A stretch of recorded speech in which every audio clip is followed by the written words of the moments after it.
Apakah salat-salat fardu yang belum dikerjakan saat masa-masa dahulu harus ditebus seperti halnya puasa Ramadan? Tapi para ulama berbeda pendapat dalam persoalan ini. Yang pertama, Imam Syafi'i berpendapat bahwa karena salat itu ibadah inti yang tidak boleh ditinggalkan dan kemudian melekat kefarduannya bagi setiap muslim, maka setiap orang yang pernah melewatkan salat dalam hidupnya dalam keadaan dia beriman. Ingat, dalam keadaan dia beriman, bukan dalam keadaan sebelum beriman. Ada non-muslim misalnya nggak pernah sholat, bersyahadat masuk Islam, nah itu tidak perlu dia memikirkan sholat-sholat yang dulu, yang dia tidak kerjakan dalam keadaan tidak ada imannya. Dengan dia bersyahadat, gugur semua dosanya dan bertobat dalam keadaan yang baik. Karena itu mohon maaf ya, saya agak sedikit lompat sedikit saja. Kalau ada orang mau masuk Islam, itu jangan dibimbing dengan kalimat yang banyak-banyak, apalagi diminta istighfar. Istighfar dulu, Bapak itu salah ya dulu, kenapa baru masuk Islamnya sekarang? Istighfar yang dimohonkan oleh orang yang belum beriman gak akan diterima oleh Allah. Ya jangankan orang gak beriman, orang beriman pun memohonkan istighfar untuk yang tidak beriman gak akan diterima, kecuali dia beriman dulu. Dicepat kalau ada yang mau masuk Islam, langsung bimbing Bismillah, ucapan syahadat seketika. Dengan kalimat syahadat yang diucapkan, dengan tobat yang dia lakukan, gugur semua dosa-dosanya, dibuka lembaran baru.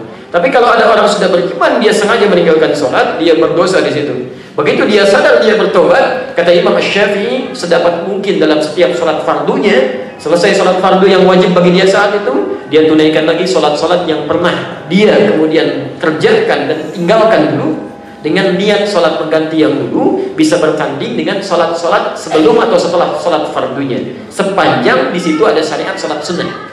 Misal qobliyah zuhur ada? Ada. Ba'diyah zuhur ada? Tayyib. Jadi Anda bisa kerjakan, misal setelah salat zuhur kan ada ba'diyah 2 rakaat, Anda bisa tunaikan ba'diyah 2 rakaat, atau Anda bisa ganti itu untuk menunaikan salat yang dulu pernah ditinggalkan. Di setelah ba'diyah 2 rakaat, salat lagi 4 rakaat mengganti zuhur yang dulu. Ya. Kemudian asar misalnya kan setelah adzan berkumandang kan tiba asar ya. Baik, ada qobliyah asar? Ada sholat mutlak sampai 4 rakaat.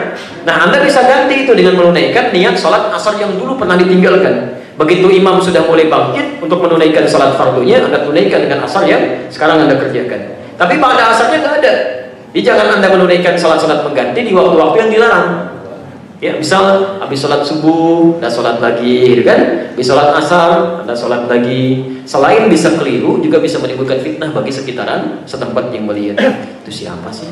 Iya ya, kayaknya aliran baru ya. Iya, terlalu soleh ya. Tapi aja nggak begitu, tuh jadi perbincangan. Jelas ya? Itu pendapat Imam Syafi'i. Imam Abu Hanifah dan sebagian yang lain berpendapat tidak perlu dia mengganti. Karena dengan tobatnya, dan kalau serius tobat dia lakukan, seperti petunjuk di Quran surah keempat ayat 17 sampai dengan ayat 18, maka gugur semua kesalahan yang telah dia perbuat. Dia hanya perlu untuk meningkatkan amal soleh yang bisa dia kerjakan. Misal sholat fardu tingkatkan kemudian dengan menambah sholat sunnahnya. Gak pernah tahajud, ganti dengan tahajudnya. Tingkatkan bacaan Al-Qurannya, perbanyak sedekahnya. Itu bisa menutup yang dulu-dulu yang pernah dikerjakan. Dua-duanya ini ijtihad dari para ulama, karena dalilnya tidak langsung tegas menyampaikan, itu sangat terbuka. Karena itu ada 2 pilihan terbuka bagi Anda, sekalipun saya pribadi memilih menguatkan pendapat yang kedua. Menguatkan pendapat yang kedua gitu ya. Jelas di sini?